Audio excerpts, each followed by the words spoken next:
I'm Clare Lowe. I'm an artist and animator from Bristol.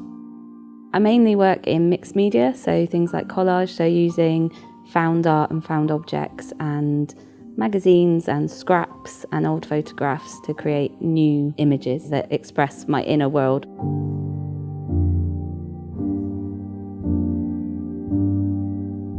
It literally takes that pressure of I've got a pencil and a blank page and I've got to know what I'm drawing. You can take that image of the thing you want to draw, put it with something completely different and create a whole world within 5 minutes.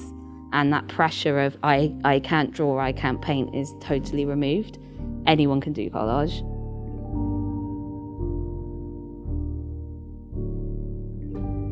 My interest in art came from a very young age. I was very, very lucky to have a granddad that was a very passionate artist and an uncle who was also an illustrator. And my mum always encouraged my artistic kind of streak.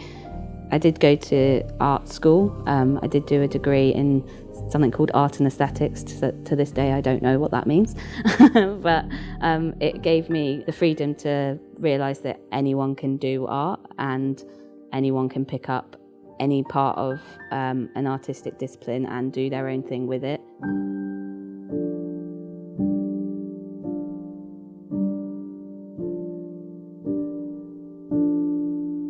I'm based in the eastern side of Bristol, and there is a fantastic cemetery called Greenbank Cemetery there, which, as someone who is very passionate about wildlife, is such a beautiful space.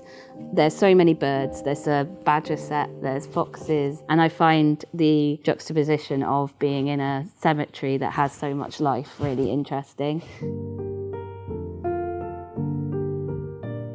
I've always enjoyed using elements of things like paint and drawing and then putting them into something else. Doing anything that kind of helps you investigate maybe what's going on inside your brain and giving yourself that 5-minute even pause just to put something on paper, even if it's just a scribble, gets so much out of your system. I've always seen it as a form of therapy.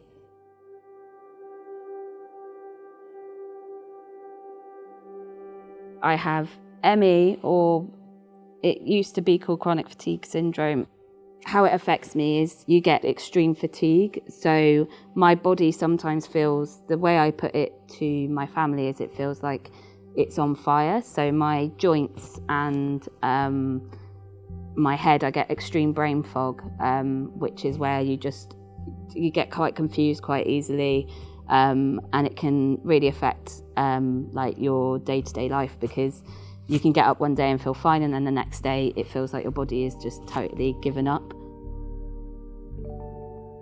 I've had it since I was 17, so I've got very good at dealing with it, and one of the ways I deal with it is through art.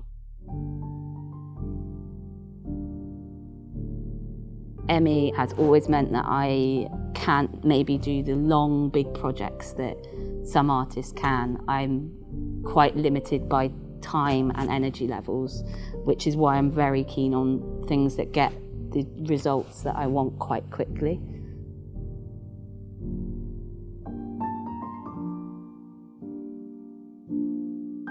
I run artistic workshops for both adults with mental health problems, whether that be stress-related or something a little deeper, like trauma, and also for children with SEN needs, so autism and ADHD predominantly.